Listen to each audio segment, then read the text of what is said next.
गरीब के घर आया नया पंखा। प्रीति, मोनू बेटा, ये क्या, तुम्हारे सभी दोस्त बाहर खेल रहे हैं और तुम दोनों हो कि यहाँ अंदर बैठे हो? नहीं माँ, हम लोग बाहर नहीं जाएंगे, बाहर बहुत ज्यादा गर्मी है।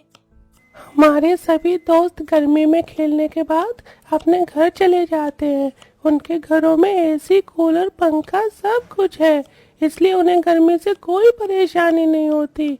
लेकिन अगर हम लोग बाहर जाएंगे तो हमें परेशानी होगी। हमारे घर में तो एक पंखा भी नहीं है। दोनों बच्चों की बात सुन सब्जी काट रही योगिता और खाट पर बैठे अमरावती और महेश के चेहरे पर भी उदासी आ जाती है। बस योगिता, मेरा हो गया, और रोटी मत देना। हाँ बहू, मेरा भी हो गया, मुझे भी और रोटी नहीं चाहिए। ये क्या, आज आप दोनों का पेट सिर्फ एक रोटी में भर गया? योगिता, पूरा दिन धूप में घूम घूम कर पसीने और गर्मी में हालत खराब हो जाती है। रात को तो मेरा ये एक रोटी खाने का भी मन नहीं करता। गर्मी से वैसे ही रात में बेचैनी होती है। अगर एक रोटी से ज्यादा खा लूंगा तो जो थोड़ी बहुत नींद आती है वो भी नहीं आएगी। गर्मी के मारे पूरे परिवार का हाल बहुत बुरा हो चुका था। जैसे तैसे करके वो सभी गर्मी में खाना खाते हैं और रात में खिड़की के पास बिस्तर लगाकर सो जाते हैं। बाप रे बाप, दिन में क्या कम गर्मी होती है जो ये रात में भी गर्मी रुकने का नाम ही नहीं ले रही है। क्या हुआ माँ जी? इतनी देर से सोने की कोशिश कर रही हूँ, लेकिन मजाल है कि नींद आ जाए। हमें भी नींद नहीं आ रही है, रात को नींद आती नहीं और स्कूल में जाग नहीं पाते हैं। आज भी टीचर ने हमें इतना डांटा जब हम क्लास में सो रहे थे। अब तो बस एक ही तरीका बचा है, चलो चलकर बाहर आंगन में सोते हैं, कम से कम इस गर्मी से तो छुटकारा मिलेगा। मयंक और बाकी सब आंगन में सोने चले जाते हैं। ठंडी ठंडी हवा में सबको नींद तो अच्छी आ जाती है, लेकिन जैसे ही सब लोग सुबह उठते हैं प्रीति, जाकर अपना चेहरा देख, तो किसी चुड़ैल की तरह लग रही है। योगिता, तुम्हारे भी हाथ और चेहरे पर लाल लाल दाने हो गए हैं। लगता है रात भर मच्छर ने हमें बहुत काटा है। मच्छर काटेंगे क्यों नहीं, हम आंगन में जो सो रहे थे।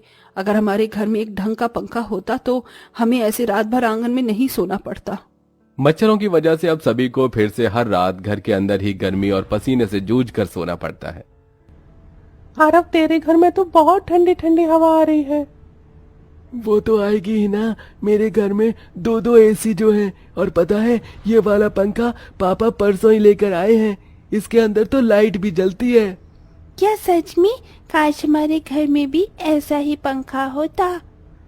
आरव, तुझे मैंने कितनी बार कहा है कि इन दोनों को घर पर लाने की जरूरत नहीं है, तो फिर तू क्यों लाता है इन्हें बार बार? हाँ, ये मेरे दोस्त हैं। ये तेरे कोई दोस्त नहीं है, समझा? ये तो बस इस घर में लगे एसी, कूलर और पंखे की ठंडी ठंडी हवा खाने के लिए आते हैं, क्योंकि इनके घर पर ये सब कुछ नहीं है। और जिसे तुम दोनों घर कहते हो ना, वो घर नहीं बल्कि ईंट की भट्टी है, समझे? संगीता की डांट सुन दोनों बच्चे रोते हुए अपने घर आ जाते हैं। क्या हुआ प्रीति, मोनू, तुम दोनों रो क्यों रहे हो? किसी ने कुछ कहा क्या? पिछले साल की गर्मी में आपने हमसे वादा किया था कि आप हमारे लिए एक नया पंखा लेकर आएंगे, लेकिन आप नहीं लेकर आए। पिछले साल तो हमने जैसे तैसे करके गर्मी में गुजारा कर लिया, लेकिन इस साल क्या करेंगे? सही कहा है संगीता आंटी ने, हमारा घर घर नहीं बल्कि ईंट की भट्टी का है। अपने बच्चों की बातें सुन और उन्हें ऐसा रोता देख योगिता को बहुत ज्यादा तकलीफ होती है, जिसके चलते योगिता अब मयंक से बात करती है। बच्चों की ऐसी हालत मुझसे देखी नहीं जा रही है। माँ की और पिताजी की गर्मी से बेहद परेशान हो रहे हैं। कहीं से एक पंखे का इंतजाम कर दीजिए।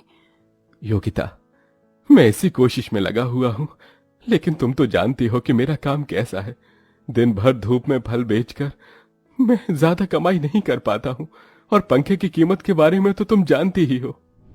मयंक की बात सुन योगिता काफी उदास हो जाती है, और ऐसे ही कुछ दिन गुजर जाते हैं। अरे मीनाक्षी, तुम कैसी हो? इतने वक्त बाद तुमसे मिलना हो रहा है। मैं तो अच्छी हूँ, तुम कैसी हो? और तुम यहाँ क्या कर रही हो? मैं तो बस सब्जी लेने के लिए आई थी, मेरा घर पास में है, चलो ना, मैं तुम्हें अपने हाथ की चाय बनाकर पिलाती हूँ। मीनाक्षी जैसे ही योगिता के घर जाती है, ओह माय गॉड, कितनी गर्मी है यहाँ। तुम इतनी गर्मी में रह कैसे लेती हो? तुम्हारे घर में तो ढंग का एक पंखा भी नहीं है। कितनी गरीब हो तुम योगिता। ये लो, ये मेरे घर का पता है। अगर तुम्हें कभी भी पैसों की जरूरत हो तो मेरे घर आ जाना। मैं तुम्हें अपनी नौकरानी के काम पर रख लूंगी और अच्छी खासी सैलरी भी दे दूंगी। मीनाक्षी योगिता को अपने पैसे का घमंड दिखाते हुए उसकी गरीबी की बेइज्जती करते हुए वहां से चली जाती है। ऐसे ही कुछ दिन गुजर जाते हैं। गर्मी की वजह से प्रीति और मोनू की तबीयत अब इतनी ज्यादा खराब हो जाती है कि वो दोनों स्कूल में ही बेहोश हो जाते हैं। योगिता मयंक को जैसे ही बात पता चलती है तो वो भागे भागे उनके स्कूल जाते हैं। गर्मी की वजह से आपके दोनों बच्चों की तबीयत बहुत ज्यादा खराब है और आज तो वो दोनों बेहोश भी हो गए हैं। देखिए, आपको उनका खास ध्यान रखना पड़ेगा, वरना कल को उनकी तबीयत और बिगड़ सकती है। टीचर की बात सुन दोनों काफी ज्यादा डर जाते हैं। सुनिए, अब बहुत हो गया। मैं अब ये चीज और नहीं बर्दाश्त कर सकती। मैं कल से ही मीनाक्षी के घर जाऊंगी और नौकरानी का काम करूंगी। हम दोनों मिलकर पैसे कमाएंगे और पैसों को जोड़कर एक नया पंखा लेकर आएंगे। अब मैं और मेहनत करूंगा और हम दोनों पैसे जोड़कर पंखा लेकर आएंगे। मयंक अब दिन में 4-5 जगह पर जाकर कड़ी धूप में फल बेचना शुरू कर देता है। वहीं बेचारी योगिता अपनी ही सहेली के घर में नौकरानी बनकर काम करती है। अरे जरा ढंग से पोछा लगाओ, हाथों में क्या जान नहीं है तुम्हारी? हैरान रह गई ना मेरे इतने बड़े घर को देखकर।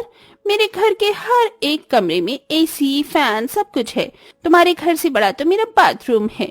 बेचारी गरीब कहेंगी, तुम्हारी तो हैसियत एक ढंग का पंखा खरीदने की भी नहीं है। मीनाक्षी के ताने सुनकर योगिता को गुस्सा तो बहुत आता था, लेकिन अपने परिवार की सूरत और हालत देख बेचारी योगिता कुछ नहीं कहती और मिलने वाले पैसों को जमा करती है। वहीं मयंक भी अब पैसों को जमा करने लग गया था और आखिरकार इतनी कड़ी मेहनत के बाद दोनों पति पत्नी एक नए पंखे के लिए पैसे जमा कर ही लेते हैं। मयंक उन पैसों को लेकर पंखा खरीदने के लिए शॉप पर जा रहा होता है कि तभी वो रास्ते में देखता है कि एक बाइक वाला छोटे से बच्चे को मारकर चला गया है और वो बच्चा खून में लथपथ होकर सड़क पर बैठा है। हे भगवान, इस बच्चे की हालत तो बहुत खराब है, इसे जल्दी से अस्पताल लेकर जाना होगा। मयंक उस बच्चे को नजदीकी अस्पताल में लेकर जाता है जहां वो उसका ट्रीटमेंट करवाता है और कड़ी मेहनत से पंखे के लिए जोड़े गए पैसों को बच्चे के ट्रीटमेंट में लगा देता है और खाली हाथ वापस घर आ जाता है। पापा, आप पंखा ले आए? कहाँ है हमारा पंखा? मुझे माफ कर देना, मैं पंखा नहीं ला पाया। मयंक रोते हुए अपने पूरे परिवार को सब कुछ बताता है, जिसे सुन इसमें रोने वाली कौन सी बात है? हमारी गर्मी उस बच्चे की जान से बढ़कर थोड़ी ना थी। पंखा तो हम बाद में भी ला सकते हैं। उस बच्चे की जान बच गई, यही हमारे लिए काफी है। पूरा परिवार फिर से गर्मी में जीना शुरू कर देता है। वहीं दूसरी तरफ, अरे जिसने मेरे बेटे की जान बचाई, क्या आप जानते हैं वो कहाँ रहता है? उसे बच्चों के पिता राजीव हॉस्पिटल के लोगों से मयंक का पता निकलवाते हैं और मयंक को धन्यवाद करने के लिए उसके घर पहुंचते हैं। राजीव जैसे ही मयंक के घर के बाहर पहुंचता है तो देखता है कि उसका पूरा परिवार गर्मी में किस तरह से जूझ रहा है। हे भगवान, मेरा परिवार तो बिना एसी के 1 मिनट नहीं रह सकता और ये गर्मी में कितनी परेशानी से रह रहे हैं। मैं तो इन्हें धन्यवाद बोलने और ये पैसे देने के लिए आया था, लेकिन अब नहीं। राजीव जल्दी से इलेक्ट्रॉनिक शॉप पर जाता है और एक नया और महंगा पंखा खरीदकर सीधा मयंक के घर पहुंचता है। अरे जी, आप कौन? मेरा नाम राजीव है। आपने जिस बच्चे की जान बचाई, मैं उसका पिता हूं। मैं नहीं जानता था कि आप और आपका परिवार इतनी गर्मी में ऐसी हालत में रह रहे हैं, इसलिए मैं आपके लिए ये पंखा लेकर आया हूं। राजीव अपने हाथों से मयंक के घर में वो पंखा लगाता है और जैसे ही पंखा चालू होता है तो उसकी ठंडी ठंडी हवा से सब लोग बहुत खुश हो जाते हैं। ऐसा लग रहा है जैसे पंखा नहीं एसी चल रहा हो। अब तो हम सब लोग रात में आराम से सोएंगे ना माँ। अब तो हमें बिल्कुल भी गर्मी नहीं लगेगी। आपने मेरे बच्चे की जान बचाकर मुझ पर बहुत बड़ा एहसान किया है। इसका एहसान तो मैं जिंदगी भर नहीं उतार सकता, लेकिन मैं आपकी मदद करना चाहता हूँ। क्या आप मेरी फैक्ट्री में मैनेजर के तौर पर काम करेंगे? अरे पहले आपने ये पंखा लगवाकर मेरे परिवार को इस भयंकर गर्मी से बचाया और आप मुझे अपनी फैक्ट्री में काम दे रहे हैं।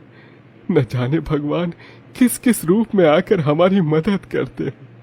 भगवान तो आप हैं मेरे लिए, जो आपने मेरे इकलौते बेटे की जान बचाई। आप बस कल से मेरी फैक्ट्री में आ जाइएगा। मयंक अगले दिन से ही राजीव की फैक्ट्री में मैनेजर के तौर पर काम करने लगता है। वहीं दूसरी तरफ उसका परिवार पंखे की ठंडी ठंडी हवा, गर्मी से दूर हंसी खुशी रहता है। समय बीतने के साथ साथ अब धीरे धीरे मयंक और उसके परिवार की फाइनेंशियल कंडीशन भी ठीक होने लगती है।